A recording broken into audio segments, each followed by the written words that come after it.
Second prof is all about rectification.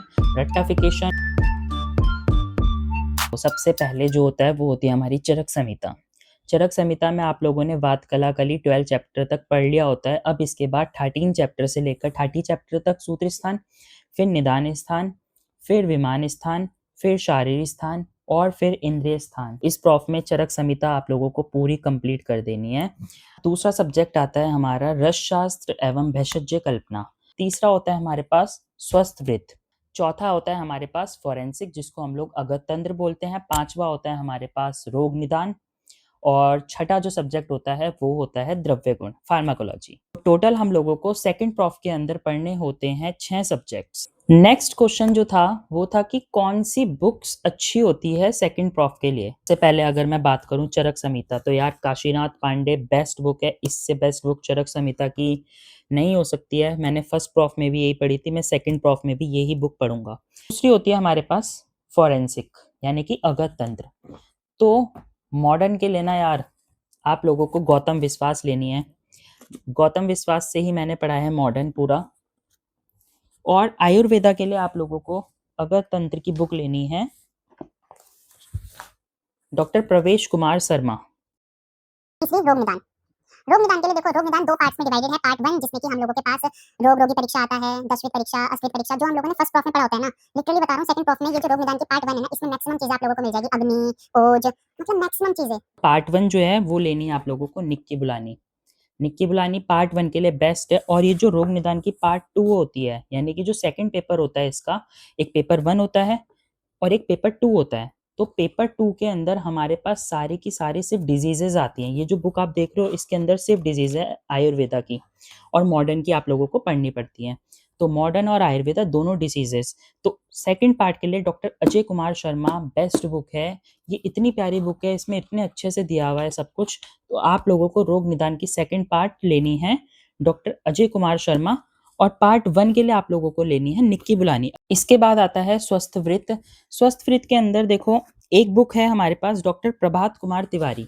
ये है doctor Prabhat Kumar Tiwari book है, डॉक्टर काशीनाथ समगंडी। बहुत ज़्यादा प्यारी बुक है आयुर्वेदा के लिए। तो देखो अगर मैं रेकमेंड करूं आप लोगों को मॉडर्न के लिए कि अगर आपको मॉडर्न पढ़नी है तो ये बुक अच्छी है, आयुर्वेदा पढ़नी है तो ये बुक अच्छी है। प्रियंका वशिष्ठ भी बुक आती है, वो इन दोनों का मिक्सचर है। तो अगर आप लोगों को दोनों चाहिए तो प्रियंका वशिष्ठ एकदम बेस्ट बुक है। अब मैं बात करूं द्रव्य गुण सब्जेक्ट की, तो द्रव्य गुण के अंदर आप लोगों को पार्ट 1 के लिए लेनी है सोनिया धीमान। ये बहुत ज़्यादा अच्छी बुक है। पेपर 1 के लिए सोनिया धीमान लेना। और अगेन पेपर 2 के अंदर सारे की सारे प्लांट्स के बारे में डिस्क्रिप्शन है ना, उसका बॉटनिकल नेम, उसकी फैमिली, उसका पर्याय, उसका स्वरूप, उसका रस पंचक। तो टोटल 97 प्लांट्स हम लोगों को सेकंड प्रॉफ के अंदर पढ़ने पड़ते हैं। तो वो 97 प्लांट्स के लिए मैं आप लोगों को जो बुक रेकमेंड करूंगा वो है हमारी पीवी शर्मा। तो पीवी शर्मा आप लोगों को पार्ट 2 लेनी है। और एक बुक और है प्रभात कुमार श्रीवास्तव, वो भी आप लोग ले सकते हो। रस शास्त्र के लिए अंकित कुमार गुप्ता। भेषज कल्पना की मोहरपाल मीना होती है, ये आप लोग देख सकते हो, ये बहुत ज़्यादा अच्छी बुक है। और एक रस शास्त्र की सीबी झा, तो ये सीबी झा आप लोग देख सकते हो, और ये मोहरपाल मीना आप लोग देख सकते हो। अगर मैं हाईली रेकमेंड करूं तो अनीता कुमारी पार्ट 1 पार्ट 2 आप लोग ले लेना बिना किसी डर के। अनीता कुमारी बेस्ट बुक है, मैं यहाँ पे आपको पिक्चर लगा दूंगा, आप लोग देख लेना। अब नेक्स्ट क्वेश्चन था कि ना हमको सब्जेक्ट्स के बेसिक्स के बारे में बताइए कि किस सब्जेक्ट में किस तरीके के कॉन्सेप्ट यूज होते हैं, किस सब्जेक्ट को किस तरीके से हम लोग पढ़ सकते हैं, है ना। और किसी ने पूछा है कि रसशास्त्र और जैसे द्रव्य गुण जो है ये कॉम्प्लिकेटेड सब्जेक्ट है, तो इन पर कैसे हम लोगों को फोकस करना है। तो देखो यार, सबसे पहले तो मैं आप लोगों को बताना चाहता हूँ कि कुछ भी कॉम्प्लिकेटेड नहीं होता है। अगर आप लोग लास्ट में पढ़ोगे तो सब कुछ कॉम्प्लिकेटेड लगेगा, बट अगर आप स्टार्टिंग से पढ़ते हुए चलोगे, नोट्स बनाओगे, ठीक है, और टीचर की बातों को ज्यादा ध्यान दोगे, क्लास में अच्छे से पढ़ाई करोगे, तो बिल्कुल यार आप लोग अच्छे से कर सकते हो। बताऊं तो जो द्रव्य गुण का पार्ट 1 है, द्रव्य गुण के पार्ट 1 में सिर्फ और सिर्फ हमारा द्रव्य गुण का क्या है, थोड़ा सा एक्स्ट्रा है बस। इसमें और कोई एक्स्ट्रा नहीं है। और क्या चीज आ जाती है इसमें? इसमें हमारा आ जाता है फार्माकोलॉजी, और इसमें हमारी आ जाती है मिश्रक गण क्या होते हैं, ठीक है। तो ये कुछ 2-3 एक्स्ट्रा टॉपिक्स और जुड़ जाते हैं, और ये हमारा पेपर 1 बन जाता है द्रव्य गुण का। लेकिन रही बात पेपर 2 की, तो पेपर 2 जो होता है वो होता है थोड़ा कॉम्प्लिकेटेड, क्योंकि उसमें हम लोगों को पढ़ने पड़ते हैं 97 प्लांट्स का डिस्क्रिप्शन। हर एक प्लांट का बॉटनिकल नेम, रस पंचक, उसका स्वरूप, उसका अम्लीय प्रयोग, उसकी मात्रा, है ना, और वो किस वर्ग में आता है, और हम लोगों को पढ़ने पड़ते हैं महाकषाय। अब जैसे मैं आप लोगों को दिखाता हूँ मेरे 97 प्लांट्स की ये पूरी ट्रिक है। अभी मैं आप लोगों को नहीं दिखाऊंगा ना बताऊंगा, मैं इस पर एक अलग से वीडियो बनाऊंगा और मैं आप लोगों को पूरे 97 प्लांट्स की ट्रिक्स बता सकता हूँ। सिर्फ अगर आप लोगों ने मेरी ये वीडियो देख ली ना, जो मैं बनाऊंगा 97 प्लांट्स की, लिटरली 97 प्लांट्स का रस पंचक आप यूं चुटकी में कर सकते हो। अब रही बात रस शास्त्र की, तो यार रस शास्त्र जो है ना, ये है थोड़ा सा कॉम्प्लिकेटेड सब्जेक्ट, क्योंकि ये एकदम नया है, एकदम नया। इसके अंदर हम लोग क्या पढ़ते हैं स्टार्टिंग कि आप लोग स्टार्टिंग से प्लीज ध्यान देके पढ़ना, क्योंकि मेरे को तो बिल्कुल नहीं समझ आया था 5-6 महीने की, भाई साहब ये चल क्या रहा है, रसशास्त्र है क्या, क्या पढ़ रहा हूँ मैं इसमें, पुट क्या है, मान क्या है, यंत्र क्या है, पारद क्या है, कुछ नहीं समझ आ रहा था। बट आप लोगों को स्टार्टिंग से पढ़ना है ताकि आप लोगों को एकदम अच्छे से आए, और नोट्स जरूर बनाने हैं।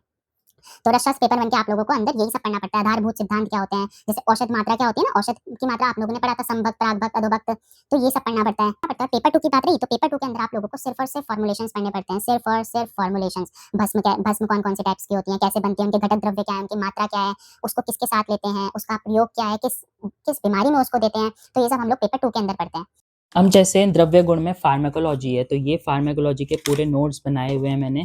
अगर मैं द्रव्य गुण में फार्माकोलॉजी का वेटेज देखूँ ना, तो 20 से 25 मार्क्स की फार्माकोलॉजी आती है पेपर 1 के अंदर, और पेपर 2 में तो सारे के सारे सिर्फ प्लांट्स आते हैं। लेकिन जो पेपर 1 है ना, उसमें 20 से 25 मार्क्स की फार्माकोलॉजी आती है, बाकी पूरा आयुर्वेदिक पोर्शन आता है। 5 मार्क्स के महाकषाय आते हैं, 5 मार्क्स के मिश्रक गण आते हैं। मिश्रक गण जैसे भाई बृहत पंचमूल क्या होता है, लघु पंचमूल क्या होते हैं, तृण पंचमूल, वल्ली, कंटक, ये कुछ नए नए आ जाते हैं। जीवनीय क्या होते हैं, मध्यम क्या होते हैं, ठीक है, त्रिजात, त्रिकटु, ये सब क्या होते हैं, ये सब तो आपने पढ़े ना, त्रिजात क्या होता है, त्रिकटु क्या होता है ना, पंचकोल क्या होते हैं, ये सब तो आप लोगों ने पढ़े ना। तो इसी को ही हम मिश्रक गण कहते हैं। तो ये 5 मार्क्स का आता है, और बाकी जो द्रव्य, रस, गुण, वीर्य, विपाक, कर्म, प्रभाव, ये अपना पूरे बाकी मार्क्स का आएगा। गुण और कर्म जो हैं, ये 11 मार्क्स के आते हैं। सबसे ज़्यादा हाई वेटेज यही रखते हैं, गुण और कर्म। बाकी सब तो कम कम मार्क्स के आते हैं, 5 मार्क्स के, 10 मार्क्स के, लेकिन सबसे ज़्यादा मार्क्स का यही गुण और कर्म आते हैं। तो ये 2 चैप्टर पे अपनी कमांड बहुत ज़्यादा अच्छे से बनाए रखना। अब हम लोग बात करेंगे स्वस्थ वृत्त की। यार देखो, स्वस्थ वृत्त में हम लोगों ने जो अष्टांग में पढ़ा होता है ना, दिनचर्या, ऋतुचर्या, रात्रिचर्या, रोग अनुत्पाद में है, तो पहले के 4 चैप्टर तो यही हैं। उसके बाद हम लोग रसायन के बारे में पढ़ते हैं पेपर 1 के अंदर, ठीक है, रसायन कौन कौन से यूज करते हैं। उसके बाद हम लोग आहार के बारे में पढ़ते हैं, है ना, और क्या पढ़ते हैं हम लोग इसमें, योग पढ़ते हैं, नेचुरोपैथी पढ़ते हैं। तो पेपर 1 के अंदर, तो पेपर 1 इजी होता है, क्योंकि इसमें हम लोग आधे से ज्यादा चीजें फर्स्ट प्रॉफ से पढ़ के आए हुए होते हैं। दूसरा जो पेपर होता है, ये है हमारा पूरा का पूरा टीएसएम। तो इसके लिए आप लोगों को चाहिए नोट्स की ज़रूरत। तो आप लोगों को स्टार्टिंग से नोट्स बनाते हुए चलना है, हर एक टॉपिक के, हर एक सब्जेक्ट के। जैसे जनपद ध्वंस जो होते हैं, जनपद ध्वंस तुम पढ़ोगे क्या होते हैं, ये जन समूह को नाश करने वाली वो व्याधि होती है। जैसे कोविड-19 जो था, वो जनपद ध्वंस के अंदर आता है, क्योंकि उसने पूरे जनपद का नाश करा था, उध्वंस, विनाश करा था। ठीक है? एनवायरमेंटल हेल्थ आता है, डिजास्टर मैनेजमेंट, तो ये सारी, पीएचसी आता है, ठीक है? National health program, national health policies आती हैं इसके अंदर। तो संस्था का जो पेपर 2 होता है, ये थोड़ा-सा आप लोगों को रटने वाला होता है। इसमें आप लोगों को सारी चीज़ों के नोट्स अच्छे से आपको बनाने हैं, ठीक है? तो स्वच्छता भी हो जाती है, बहुत ईज़ी है। तो रोग निदान का पेपर 1 मैंने आप लोगों को बताया कि जो पेपर 1 है ना इसका, उसमें आधे से ज़्यादा चीज़ें आप लोगों ने पढ़ी हुई हैं, ठीक है? हाँ, जो पढ़ना है आप लोगों को, अष्टविध परीक्षा, दसविध परीक्षा, ये आप लोगों को पढ़नी है, ठीक है? पेपर 2 के अंदर हम लोगों के पास डिजीजेस आती हैं। अब इन डिजीजेस की हम लोगों को संप्राप्ति पढ़ने पड़ते हैं, उनके पूर्व, लक्षण, उपशय, ये सब चीजें हम लोगों को डिजीज की पढ़नी पड़ती है। तो इसके भी नोट्स स्टार्टिंग से बनाते हुए चलने हैं, और ये भी बहुत इजीली तरीके से हो जाएगा अगर आप नोट्स के साथ डेली पढ़ते हुए चलोगे तो। इसके बाद आता है फॉरेंसिक मेडिसिन, अगत तंत्र, और मेरे को ऐसा लगता है कि सेकंड प्रॉफ में सबसे ज़्यादा जो इंटरेस्टिंग सब्जेक्ट है वो ये फॉरेंसिक ही है, अगत तंत्र ही है।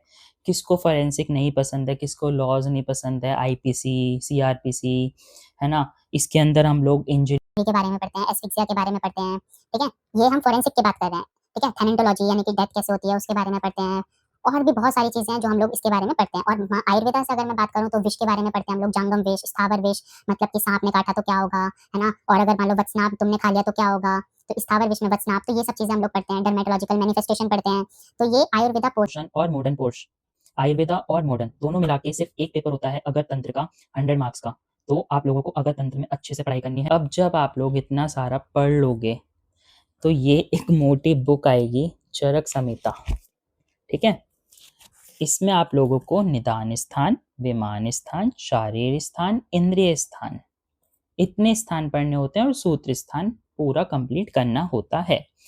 तो मैं एक पर्सनल रिकमेंडेशन दूंगा आप लोगों को कि आप कुछ पढ़ो या ना पढ़ो, चरक संहिता को डेली आप लोगों को पढ़ना है। चाहे 10 मिनट दो, 15 मिनट दो, 2 टॉपिक करो, बट डेली पढ़ो। डेली हैबिट बनाओ अब चरक संहिता पढ़ने की, क्योंकि अब अष्टांग नहीं है आप लोगों के पास, अब सिर्फ और सिर्फ चरक संहिता है। तो डेली पढ़ने की हैबिट बनाओ, डेली श्लोकास को रिवाइज करो, पढ़ो, ठीक है। नोट्स अगर आप लोग बनाओगे तो बहुत ज़्यादा फ़ायदेमंद होगा और एट द एंड आप लोगों के पास सिर्फ एक एक दो दो पेज के नोट्स बचेंगे। मैं आपको दिखा भी देता हूँ मेरे पास अगर यहाँ रखे होंगे तो।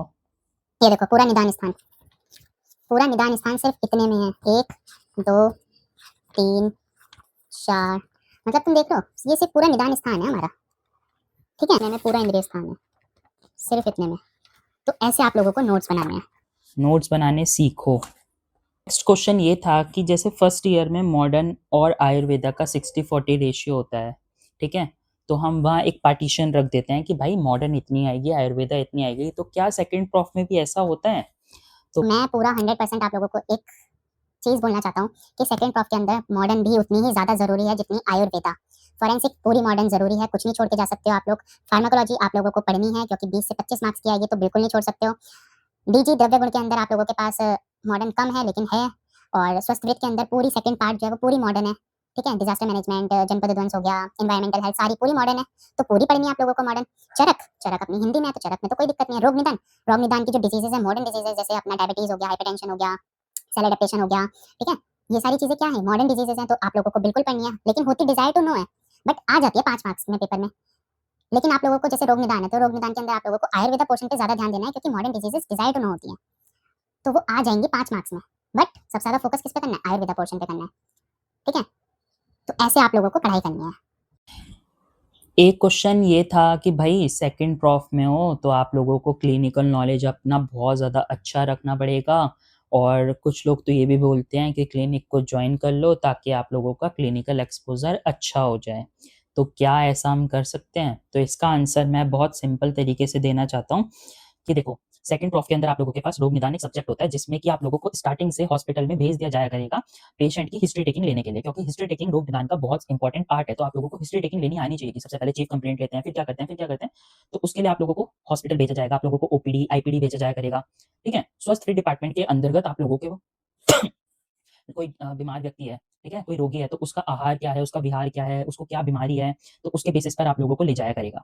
अब रही बात खुद से क्या करना है, तो देखो कॉलेज टाइम पर तो आप लोग क्लिनिक ज्वाइन नहीं कर सकते हो क्योंकि आप लोगों को अपनी 75% अटेंडेंस पूरी करनी है।